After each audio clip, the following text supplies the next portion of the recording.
Comienza En torno a la vida, con la dirección de José Carlos Avellán.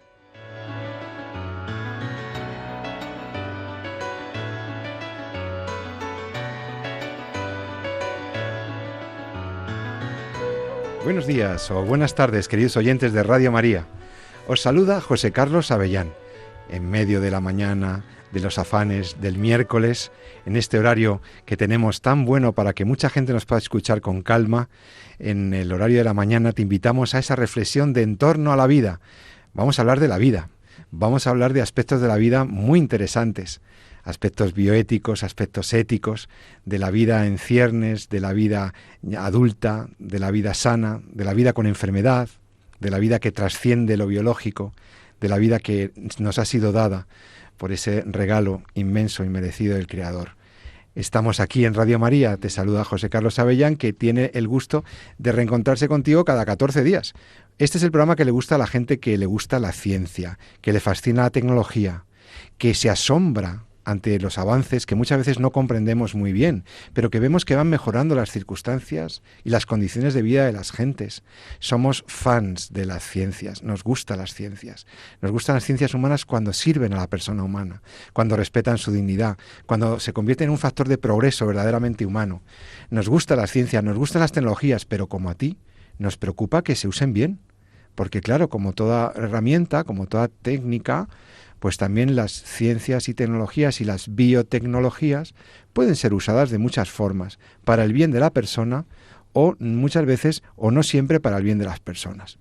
Y ahí es donde entra la ética, la bioética, esta disciplina a la que nos dedicamos, por ejemplo, el profesor Jesús San Román, que está aquí, médico, bioeticista, y profesor universitario en Madrid. Muy buenas, como siempre, encantado. Y presentando siempre este programa conmigo, el doctor Jesús San Román, que une a las artes médicas, las artes humanísticas y los saberes humanísticos.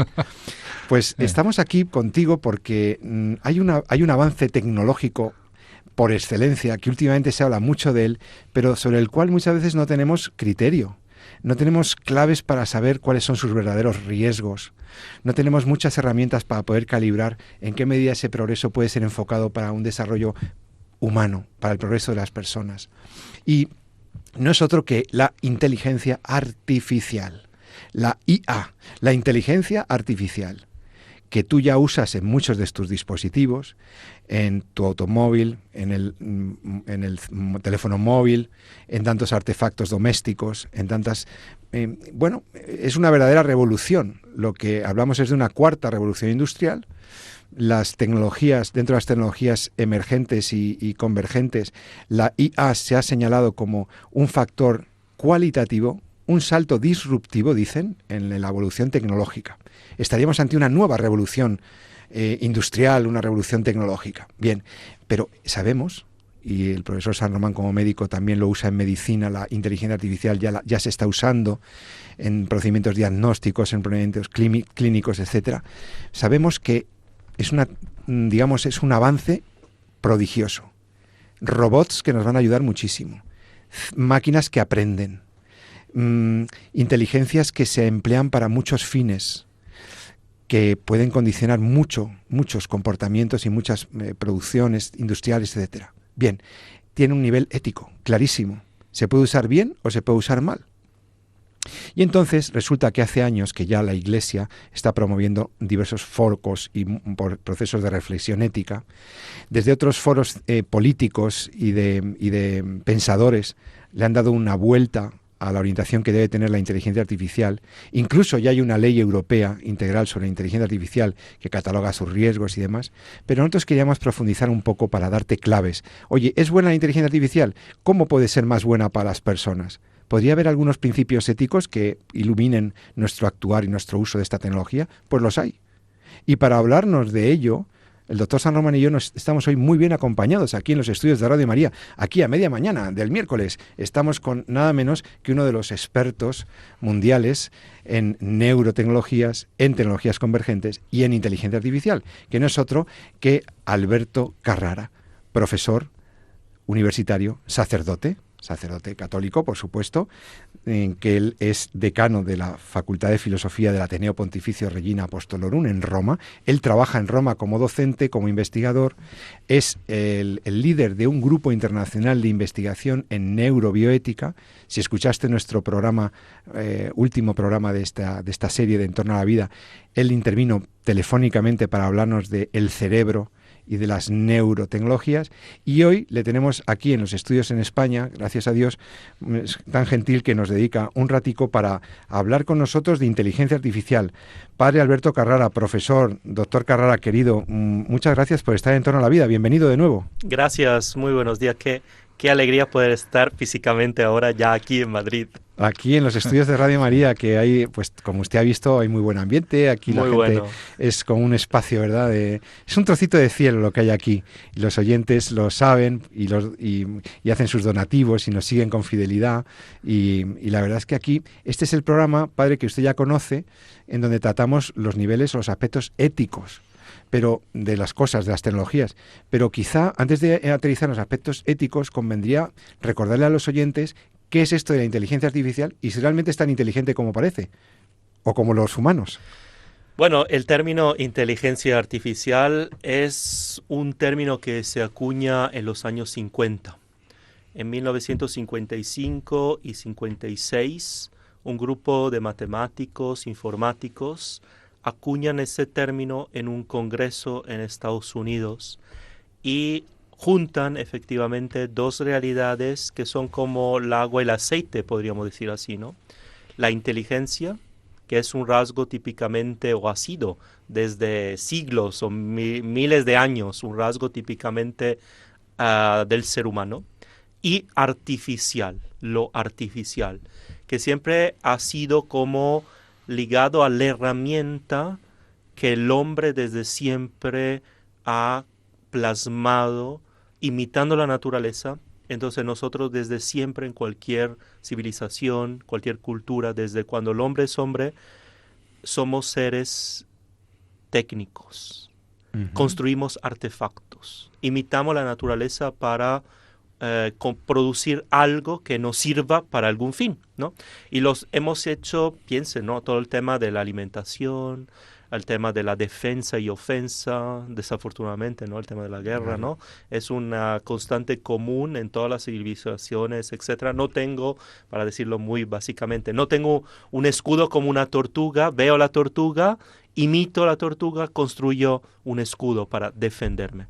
No tengo toda la herramienta de especializaciones que tiene el cuerpo de un animal, una tigre, un león, etcétera. Construyo, imito la naturaleza para construir armas de ofensa y defensa. Bueno, y lo mismo vale para la alimentación y la nutrición. Miles y miles de años de historia y el hombre ha producido, construido artefactos para alimentarse, para mantenerse en vida, ¿no? Entonces, bueno, podríamos decir así, si Aristóteles nos define como el animal que usa la razón, podríamos decir, somos también los, entre comillas, animales que también son técnicos, producen artefactos. Bueno, uno de esos artefactos un poco o mucho más inmateriales que un instrumento que utilizamos todos los días, como una escoba, como algo, ¿no?, que utilizamos, como nuestro coche, como, ¿no?, la radio que estamos escuchando, etcétera, son todos artefactos que el hombre construye. Claro, hoy hay un grado de inmaterialidad de estos artefactos que llamamos inteligencia artificial. Empiezo enseguida diciendo que más bien tendríamos que usarlo al plural, las inteligencias artificiales, porque hoy en día ya hay varias evoluciones, hasta la última, que la inteligencia artificial así llamada generativa, y todo el desarrollo de los Large Language Models. Todo el mundo sabe que es ChatGPT, Perplexity, etc. Son estas herramientas de interpretación, manejo sintáctico de símbolos ligado al lenguaje natural humano, que nos pueden ayudar muchísimo, claro, ¿no? Entonces, bueno, se acuña ese término, tiene varios momentos de esplendor y sus inviernos, ¿no? Desde los años 50 hasta hoy, la inteligencia artificial ha tenido sus altibajos, ¿no?, como un electrocardiograma, ¿no? Y podríamos decir así que efectivamente, para decir qué es, ¿no? Básicamente la inteligencia artificial es un programa es una matematización, una operacionalización matemática en fórmulas que después se puede usar varios lenguajes. Uno de programación muy común hoy en día es Python, ¿no?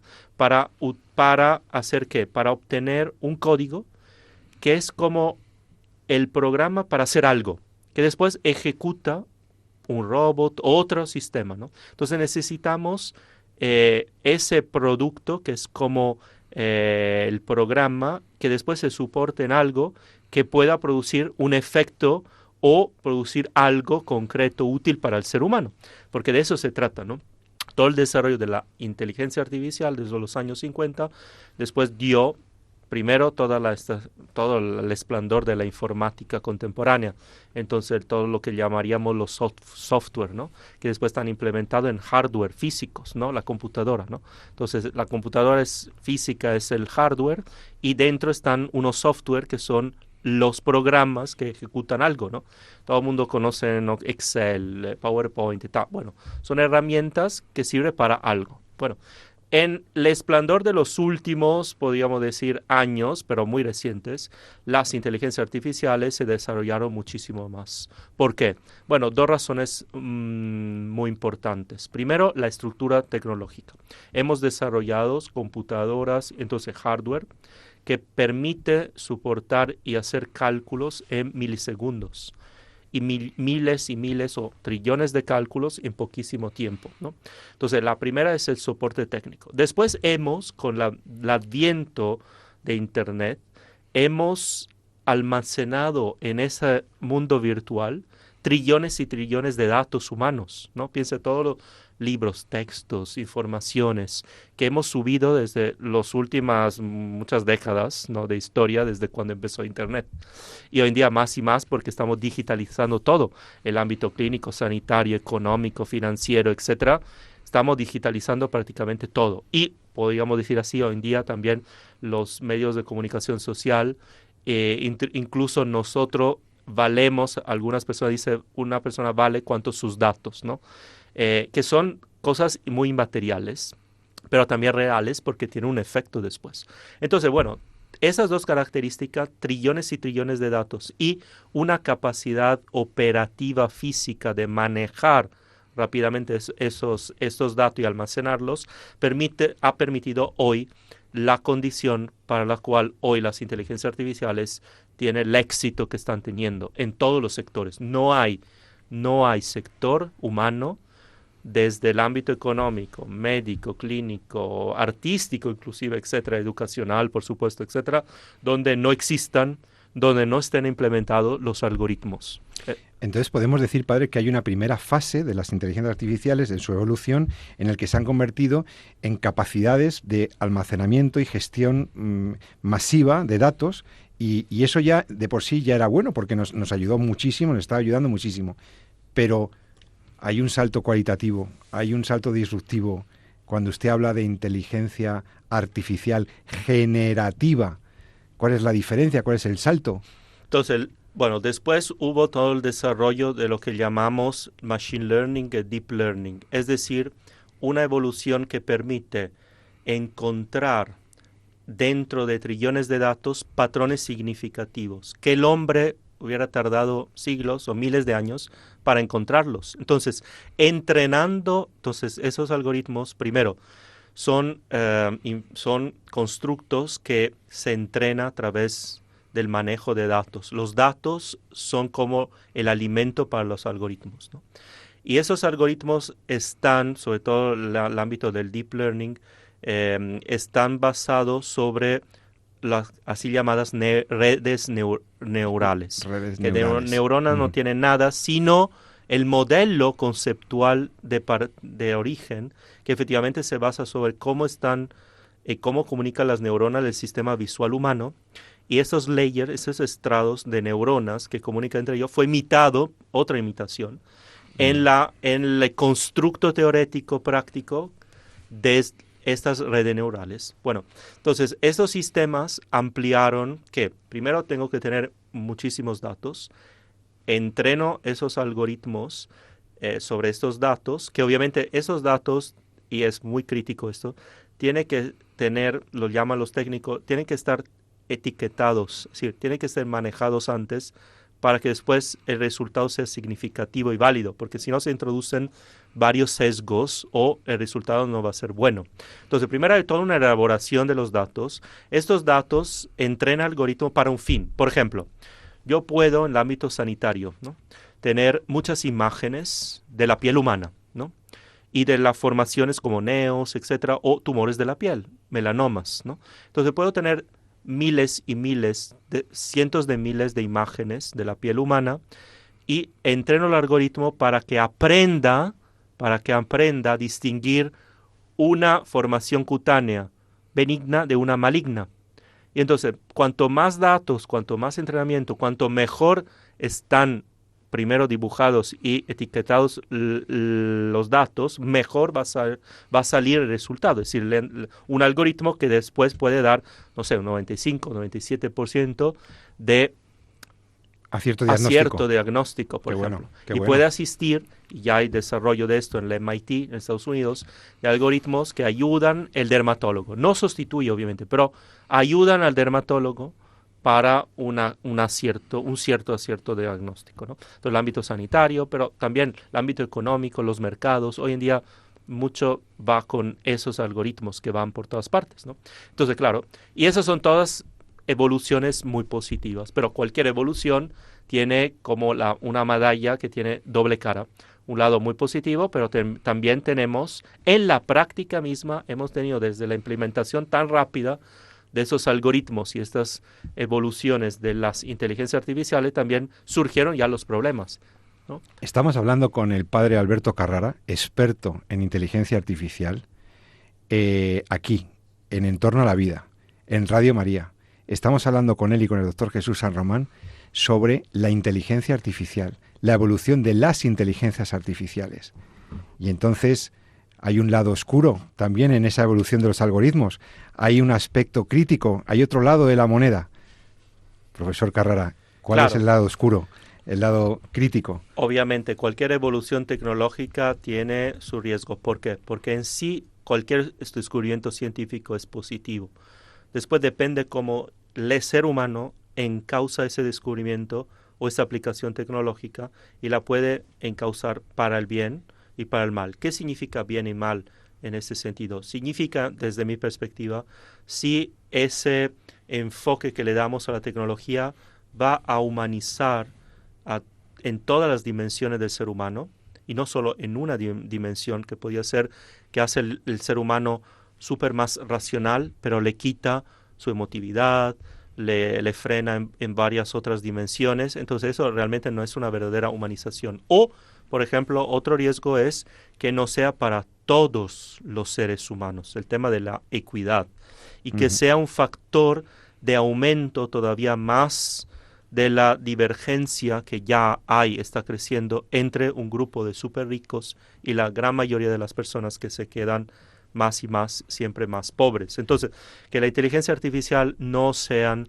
un factor de aumento de esa inequidades o desigualdades sociales, que era un poco el gran tema que tenía en su corazón el Papa Francisco.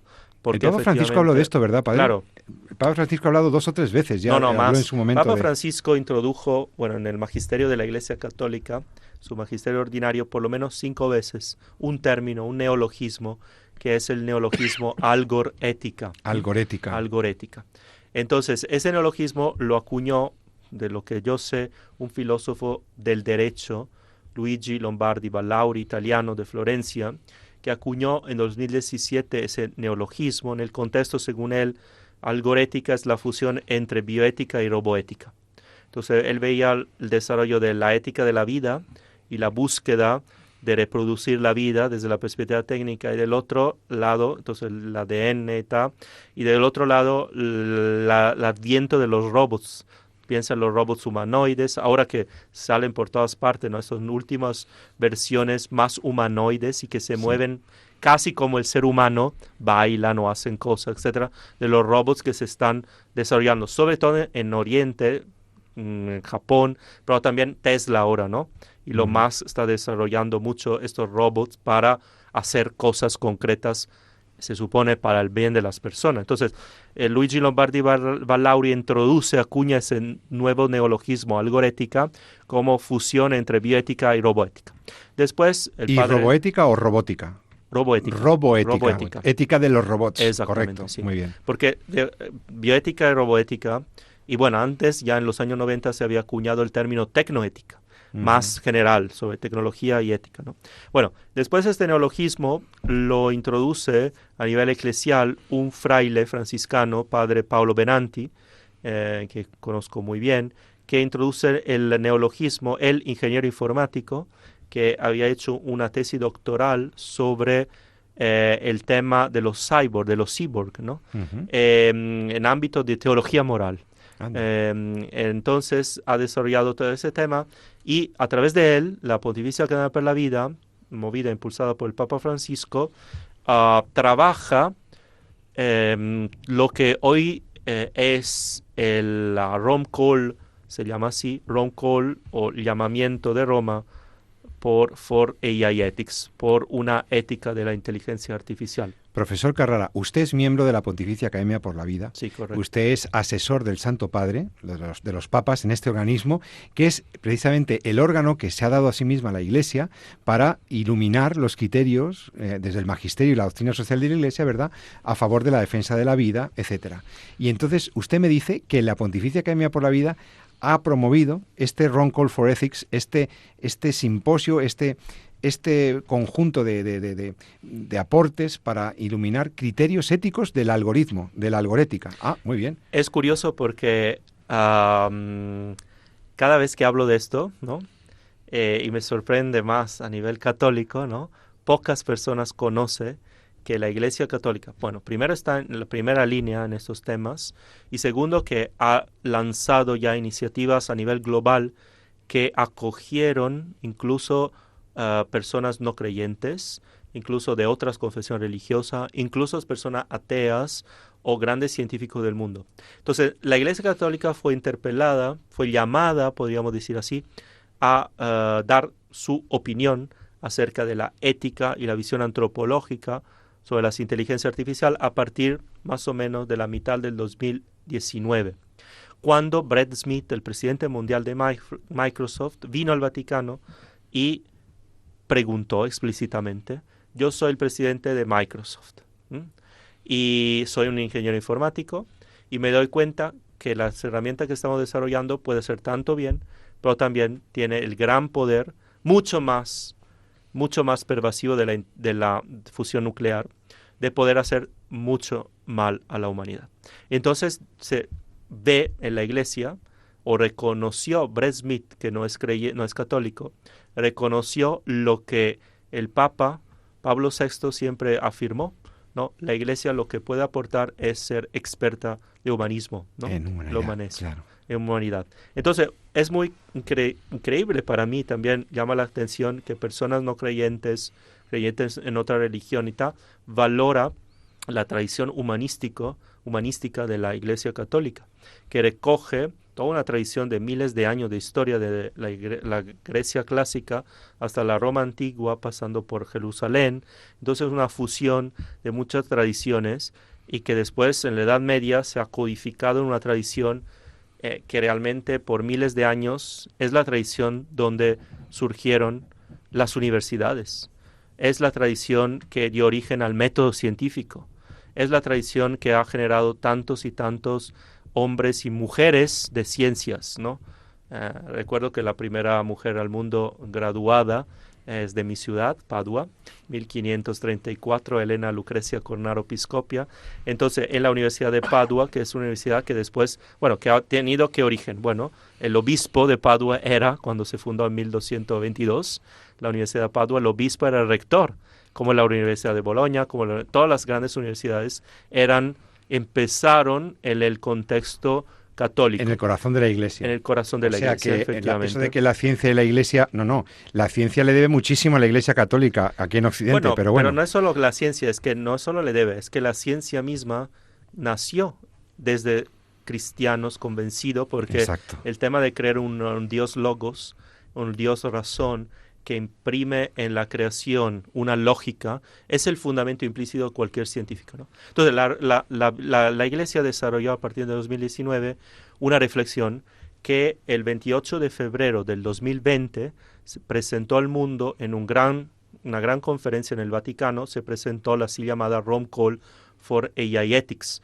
un llamamiento de Roma, se llamó así, sobre la ética de la inteligencia artificial. ¿Qué es? Es un documento en 3 partes, básicamente, acerca de la política, la educación y la ética de la inteligencia artificial. Y el ámbito ético fue el que se desarrolló más en 6 grandes principios que van desde la transparencia, la inclusión, la responsabilidad, la imparcialidad, la fiabilidad y después la seguridad y la privacy. Son esos 6 grandes principios que tienen aplicaciones muy concretas. Entonces, en 2020 la Academia para la Vida presenta esto y lo presenta con Brett Smith, presidente mundial de Microsoft, el vicepresidente mundial de IBM, el presidente mundial de la FAO y el Monseñor Vincenzo Paglia, presidente aquel entonces de la Pontificia Academia para la Vida. Después tiene varios desarrollos.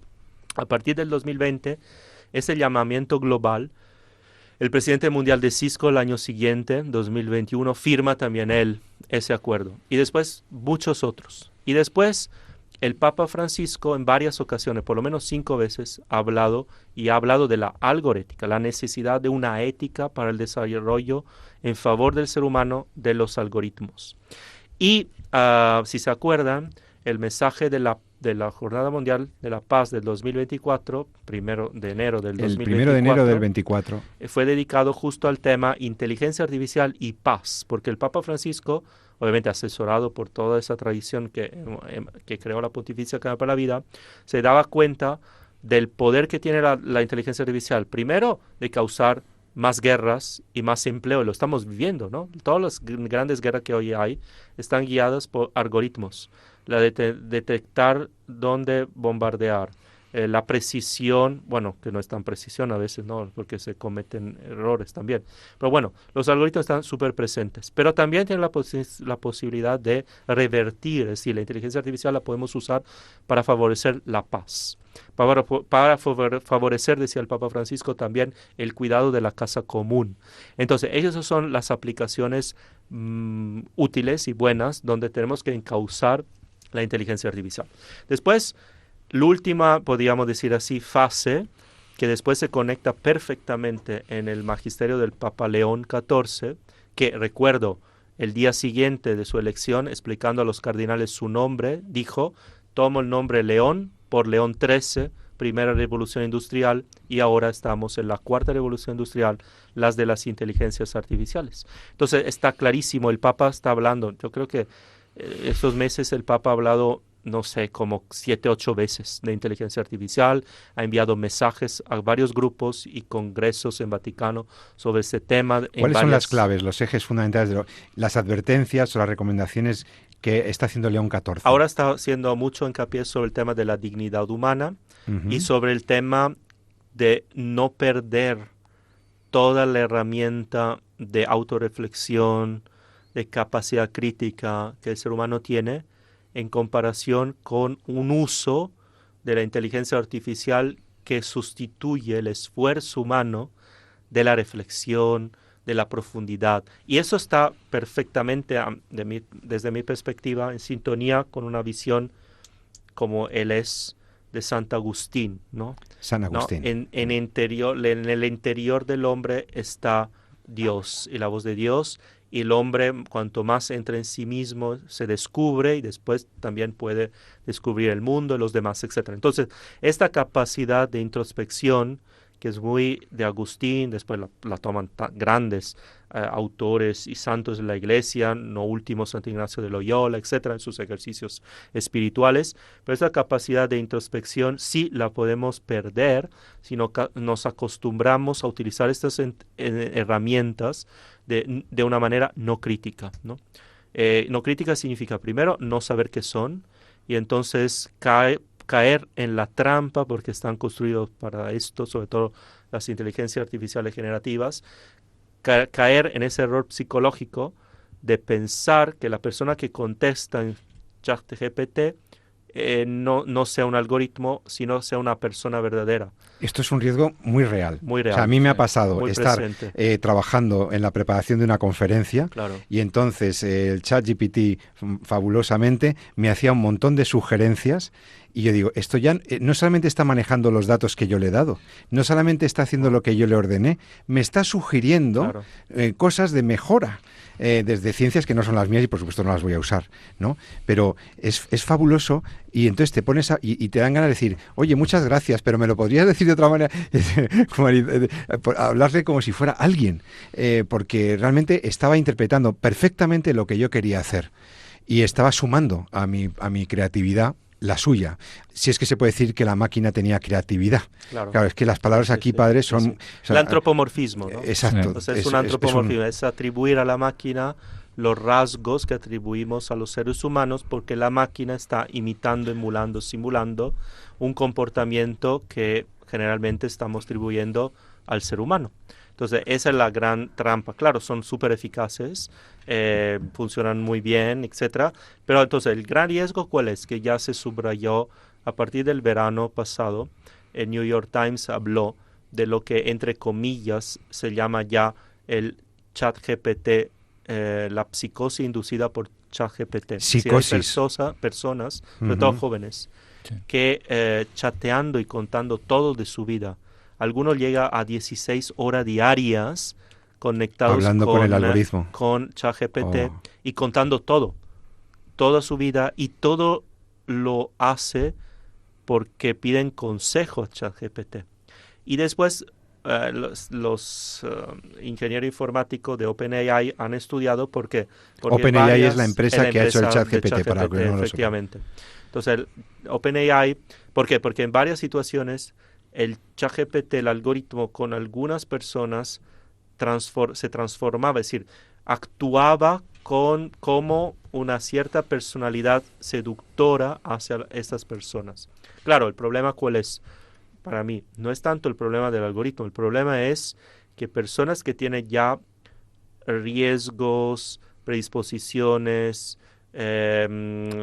problema psiquiátrico, etcétera, que se engancha con estos instrumentos, le pueden afectar y le puede también llevar a una exasperación tal que hubo personas que se suicidaron, perdieron la vida, etcétera, por una psicosis que pueden crear. Pero no es que el algoritmo sea el malo, es que si la persona que lo está usando tiene ya un problema, claro, el algoritmo lo puede llevar a máximas consecuencias porque es súper poderoso. Claro. Entonces el tema es vigilar. Ahora ya hay normativas, hay normativas y ahora hay todo un movimiento de impacto, y piense también los grandes CEO de las empresas, cómo gestionan para sus mismos hijos la exposición progresiva a la tecnología. Lo limitan para sus hijos, claro, lo limitan, lo gradúan. Lo gradúan, etcétera. Entonces hay ya estudios, inclusive neurocientíficos, etcétera, de la exposición progresiva en base al neurodesarrollo de las personas, ¿no? Porque efectivamente hay que aprender y ser expuesto a esta herramienta madurando un sentido crítico hacia esos instrumentos. Nos quedan muy pocos minutos porque estamos aquí disfrutando mucho. Interesantísimo lo que nos está contando el profesor Carrara sobre la inteligencia artificial, las inteligencias artificiales, pero nos quedan muy poquitos minutos. No sé si entre médicos el doctor San Román está mordiéndose la lengua hace rato, que quiere preguntarle algo. No, la verdad es que cuando alguien ilustra mi inteligencia natural de esta manera, prefiero, lo mejor que podré es escuchar. No, pero sí me ha gustado mucho lo que decía, lo comentaba de San Agustín y de esa capacidad de reflexión interior, porque en el fondo es quizá lo que se comenta en Antiquam Nova, ¿no? Esa diferencia entre la inteligencia humana y la inteligencia... Antiquam Nova, para los oyentes, que tú has citado, es un documento, ¿verdad? Muy bueno, un documento de la Congregación Palatina de la Fe, que se publicó hace un poquito y que habla precisamente de esa diferencia entre la inteligencia humana y la inteligencia artificial, ¿no? Y cómo, sí me gustaría un poco que lo desarrollara un poco, si pueden, unos minutillos, 2 minutos aunque sea, nos quedan, sí. Porque es precisamente esa capacidad que tenemos de descubrir lo verdadero, ¿no? De conocer la verdad. ¿no?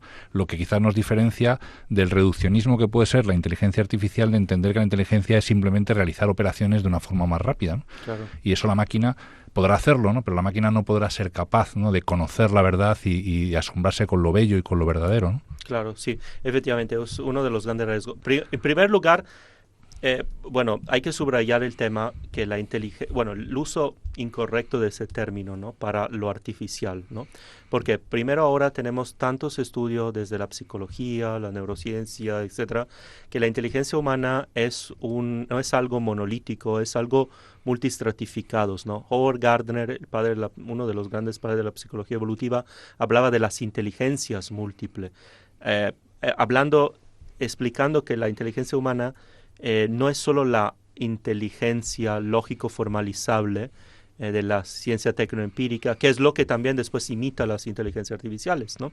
Pero también la inteligencia artificial, humana es emocional. Es una inteligencia emocional, es una inteligencia creativa, es una inteligencia artística, es una inteligencia de varios tipos, ¿no? Y creo que el modelo más evidente de eso es una universidad, ¿no? La universidad es la manifestación de la pluralidad de la inteligencia humana. No es solo facultades tecnocientíficas, sino hay derecho, economía, artes, filosofía, etcétera. Todas formas distinta de la única racionalidad humana a múltiples niveles. Es que hoy en día nos estamos enfocados en un reduccionismo a solo la racionalidad tecnocientífica es la válida, ¿no? Y es un error. Claro, después, la inteligencia humana es una inteligencia incorporada.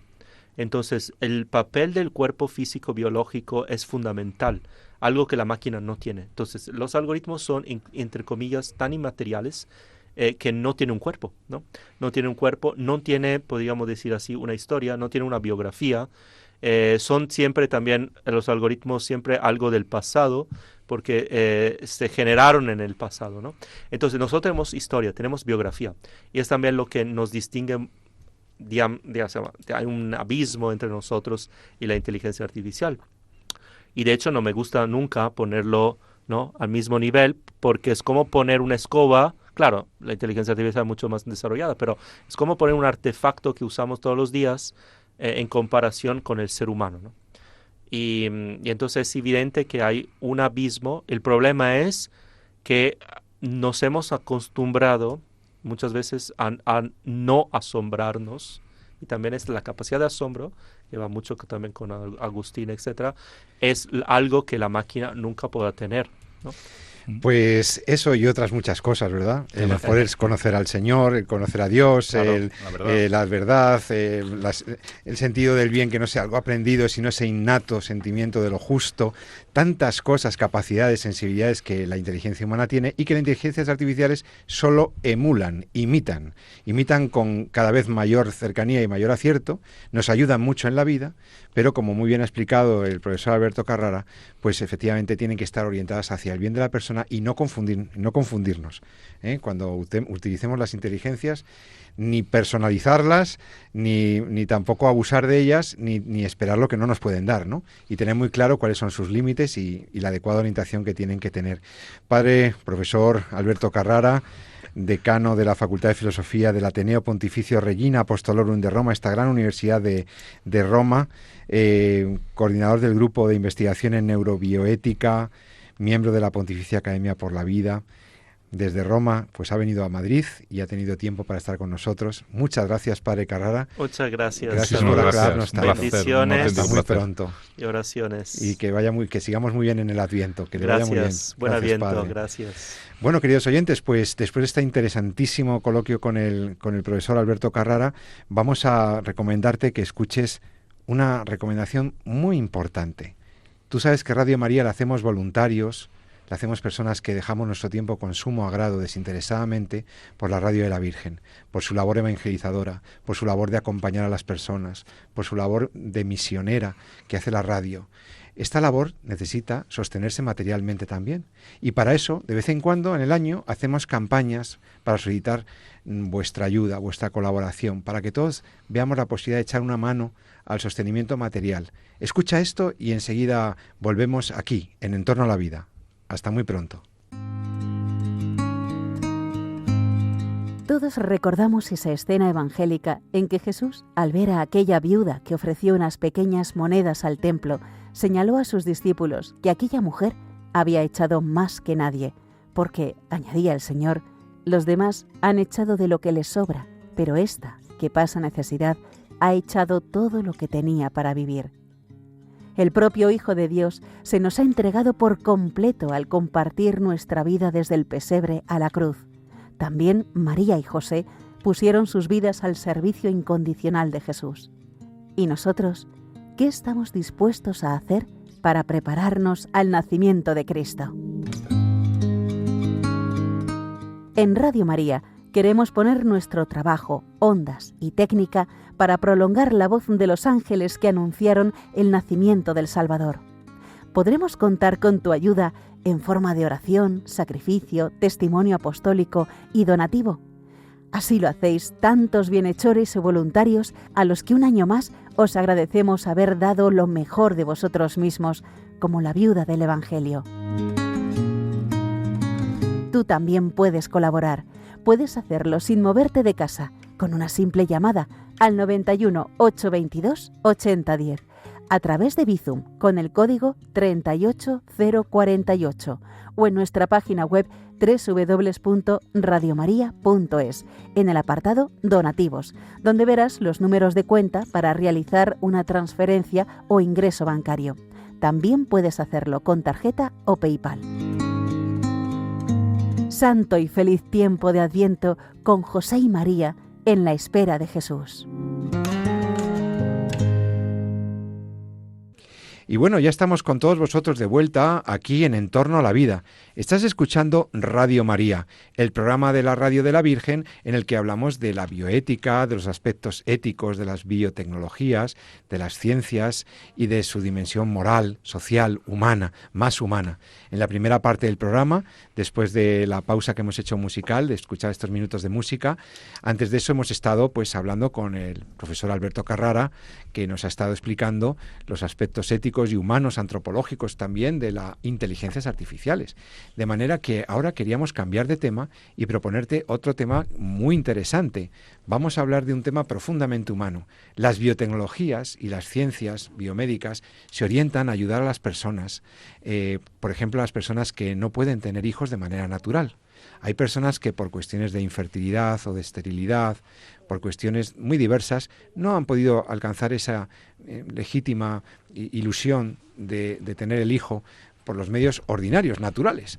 De manera que recurren a los médicos, van a su ginecólogo, a su obstetra, le explica, les dice, no hay solución, abordamos soluciones médicas pero tampoco, y entonces la ciencia empieza a investigar alternativas éticamente válidas para ayudar a los papás, a estos que quieren ser papás y mamás. Y efectivamente, aparece una serie de métodos que pueden ayudar a las personas con problemas para tener hijos y que son maravillosos. Ya no es las técnicas de reproducción técnicas asistidas, la fecundación in vitro, las inseminaciones artificiales, etcétera. No son técnicas artificiosas o artificiales, son técnicas perfectamente alineadas con la doctrina de la Iglesia, con la antropología cristiana y con lo que es la naturalidad de la relación de pareja. Y para hablar de esto y de su dimensión científica, tenemos la suerte de que está al otro lado del teléfono una experta mundial que he conocido recientemente en unas jornadas, en un congreso de bioética, que es nada menos que la doctora Angélica Sarmiento. Angélica es médico, experta en ginecología y obstetricia, ejerce la medicina en Paraguay y es una experta en naprotecnología. Y ahora le vamos a preguntar a la doctora qué es esto de la naprotecnología, que parece ser que está ayudando a miles de personas en el mundo a tener hijos cuando parece que la naturaleza se los estaba negando. Doctora Sarmiento, buenas tardes, ¿cómo está? La naprotecnología es una ciencia nueva, una rama de la ginecología, que lo que hace es estudiar a profundidad todos los aspectos de la reproducción, tanto de la mujer como del hombre, con una nueva tecnología diagnóstica y terapéutica que tiene protocolos de estudio, tanto para la mujer como para el varón, y que tienen como objetivo ayudar a restaurar todo el aparato reproductor femenino y masculino y su funcionalidad para que después la pareja, que está sufriendo un problema de infertilidad, pueda lograr la procreación natural. Además, también la naprotecnología tiene otros protocolos para otros tipos de problemas ginecológicos que son diferentes a la infertilidad. Pero uno de los aspectos, digamos, más nuevos y revolucionarios de la naprotecnología es el que estamos pudiendo ayudar a muchísimas parejas que no lograban embarazarse y que muchas veces no lograban un diagnóstico preciso del motivo por el cual no estaban logrando tener un hijo o del por qué se quedaban embarazados pero perdían un bebé. Ahora estamos pudiendo identificar las causas, tratar esas causas y poner todos los medios para que después, si Dios quiere, logren tener ese bebé en forma natural. Entonces, Angélica, cuando una pareja se dirige a tu centro de atención allí en Paraguay y se dirigen que ya han agotado otras fórmulas, otras vías y quieren hacer una cosa correcta éticamente, ¿cuál es el procedimiento? ¿Cómo trabajas con ellos? Bueno, entonces cuando recibimos en nuestro centro a las parejas que vienen con la ilusión de tener un bebé, lo primero que hacemos es revisar todos los estudios que ellos ya tienen, hacer una historia clínica súper exhaustiva de sus antecedentes patológicos familiares, personales, los antecedentes ginecostétricos de la mujer, y después, una vez que vemos todos los estudios que ya tienen, vemos si hay algunos estudios dentro de nuestro protocolo diagnóstico que faltan, solicitamos esos estudios, y también les sugerimos a las parejas que todavía no saben reconocer los biomarcadores de su fertilidad, que comiencen el automonitoreo de la fertilidad a través de un sistema que se llama modelo Crayston de cuidado de la fertilidad, que es un sistema entre varios, ¿sí? O sea, nosotros trabajamos con ese modelo que le permite a la mujer ir registrando en una planilla día a día todos los cambios que se presentan en su ciclo y que están relacionados a la fertilidad y la infertilidad. Entonces, muchas parejas solamente con el detalle de poder identificar con exactitud sus días fértiles y tener intimidad conyugal en esos días, ya logran el embarazo sin necesidad de ningún otro protocolo de tratamiento. Hay otras parejas, sin embargo, en las cuales se identifican problemas. Esos problemas pueden ser de distinta índole, pueden ser problemas, por ejemplo, hormonales, tanto en el hombre como en la mujer, pueden ser problemas metabólicos, pueden ser problemas anatómicos. Los problemas anatómicos en la mujer pueden estar en el útero, en las trompas, en los ovarios, en el cuello del útero, pueden estar, por ejemplo, dentro del útero, en el endometrio, tener miomas, tener pólipos. Hay una serie de factores involucrados con el tema de la fertilidad, y hoy por hoy también hay una patología que es muy frecuente y que se relaciona con la infertilidad, y que es la endometriosis. En el varón también hay muchas patologías que se relacionan con la fertilidad, también patologías clínicas, metabólicas, hormonales, dentro de las anatómicas. Una de las causas frecuentes de dificultad para lograr el embarazo es el varicocele. Entonces, una vez que identificamos las causas, se aplican los protocolos terapéuticos.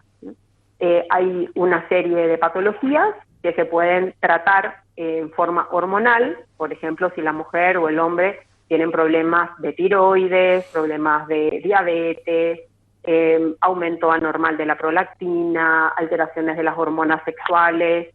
Hay otros, digamos, tipos de patologías que requieren un tratamiento quirúrgico.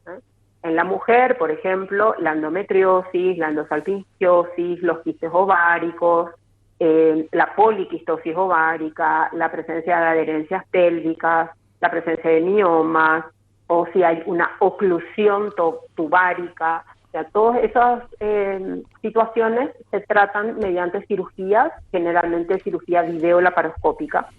Y las alteraciones que están dentro de la cavidad, ya sea septos o pólipos, bueno, otras por ejemplo, ismocele u otras alteraciones anatómicas dentro de la cavidad uterina, se pueden tratar a través de histeroscopía. Doctora, Entonces, y una pregunta, entonces, sí. Una pregunta, entonces, ¿por qué, cuál sería la gran ventaja de esta tecnología, de esta naprotecnología, frente a otras fórmulas, ¿no? Como ir a la fecundación in vitro, aparte de las cuestiones éticas? ¿Cómo ayuda a la pareja? ¿Cuál es la índole cualitativa clave de esta naprotecnología para solucionar un problema de infertilidad o de esterilidad? Bueno, lo principal es que nosotros buscamos la causa. O sea, muchas veces cuando la gente no está logrando el embarazo y recurre a una clínica de infertilidad, simplemente le sugieren hacer un tratamiento artificial, o sea, un esquema, ya sea de inseminación artificial o fecundación in vitro o inyección intracitoplasmática de gametos, pero sin saber, ¿no es cierto?, sin que la pareja logre determinar cuál es la causa. Y muchas veces esa causa subyacente a la infertilidad hace que, aún realizando la inseminación artificial o aún la fecundación in vitro, no se logra la implantación del embrión. Entonces, es fundamental para nosotros tener una causa y tratar la causa, porque por algo es que la pareja no está logrando el embarazo de forma natural. Además, en este protocolo acompañamos a la pareja en el proceso de una forma integral, desde el punto de vista ginecológico, pero también las instructoras del modelo Creighton hacen un acompañamiento de la pareja en todos los ámbitos, ¿no? Tratando también la parte psicológica, la parte de acompañamiento espiritual. A veces hace falta también terapia con una orientadora familiar. Si hay casos de ansiedad o depresión relacionados a todo lo que la pareja sufre por esos temas de infertilidad, también a veces pedimos la interconsulta de un psiquiatra. Bueno, realmente es un enfoque multidisciplinario que estoy convencida que es un aporte muy sustancial, no solamente a un problema concreto de no lograr el embarazo, sino por calidad de vida de la pareja, por calidad de vida de la mujer sobre todo, ¿no? Que si tiene una patología que le causa infertilidad, muchas veces esa patología también le causa un montón de otros síntomas y otros problemas. Porque claro, Entonces, doctora, me parece muy interesante, el enfoque es completamente diverso, es un enfoque de pareja, es un enfoque integral, es un enfoque de acompañamiento y no solo...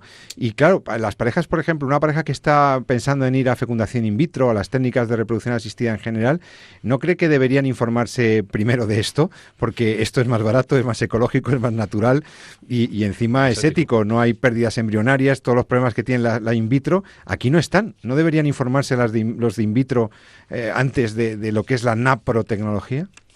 Yo invito a todas las parejas que tienen la ilusión de concebir y tener un bebé, y también a las que simplemente están queriendo conocer y cuidar su fertilidad para el día que quieran buscar un embarazo.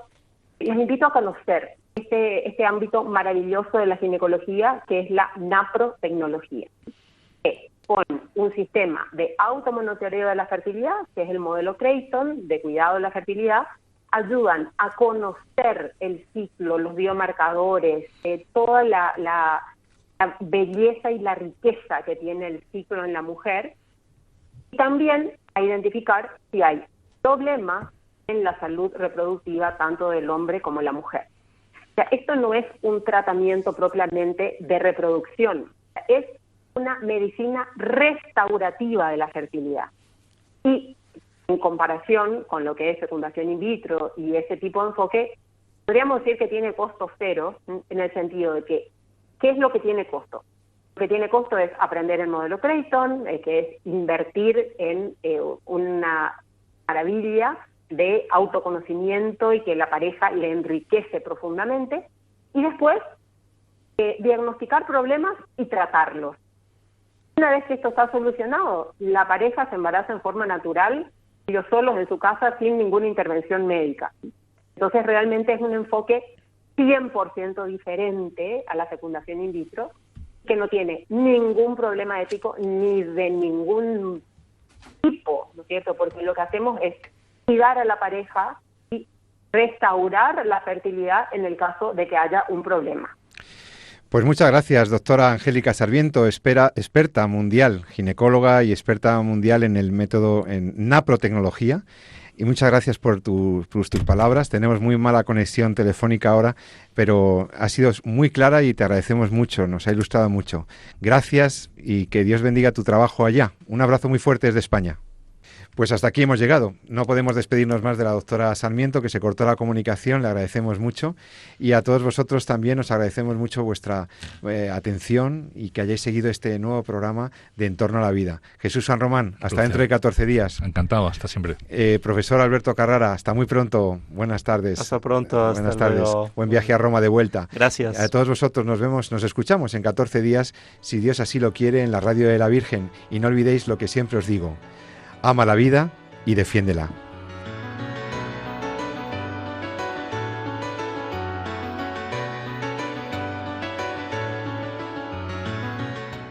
Han escuchado en Radio María En torno a la vida, un programa dirigido por José Carlos Avellán.